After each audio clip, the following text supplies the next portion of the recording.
Cancer உள்ளவங்க நிறைய பேர் இங்கே வந்து இந்த கோவிலில் அபிஷேகம் பண்ணிவிட்டு மறுபடி போயிட்டு எனக்கு சொல்லுவாங்க, ஐயா நாங்கள் உங்கள் கோயிலுக்கு வந்தோம், உங்கள் ஐயாவினுடைய மகிமை இப்படி இருக்குன்னு நாங்கள் நினைக்கல, ஏதோ சும்மா சொல்கிறாங்கன்ட்டு நாங்களும் வந்தோம், ஆனால் இன்றைக்கி வந்த பிறகு நான் 75% நல்லா இருக்கிறேன்.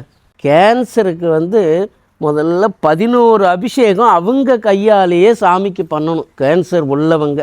அப்படி ரொம்ப வர முடியாத இயலாத நிலையில் ஹாஸ்பிட்டல்லே இருக்கிறவங்க வந்து அவங்க தலையில் ஒரு 15 அல்லது 20 நிமிஷம் ஒரு வெள்ளை துணியில் விபூதி 1 கிலோ வாங்கி தலையில் வச்சு 15 நிமிஷம் அவங்க தலையில் இருக்கணும். அதை எடுத்துக்கின்னு வந்து அவங்களுடைய ரிலேஷன், அதாவது இரத்த உறவாக இருக்கணும், அவங்க வந்து அந்த விபூதியை சாமி தலைமையில் கொட்டி எடுத்தும் போய் பக்கத்தில் இருக்கிற குளத்துல கரைச்சாங்கன்னா அவங்களுக்கு படிப்படியாக குணமாகி மறுபடியும் அவங்க திரும்பி வராங்க.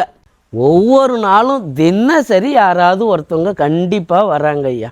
அந்த மாதிரி நல்லபடியாக எல்லாமே நல்லா நடக்குது ஐயா, சிறப்பாக இருக்குது.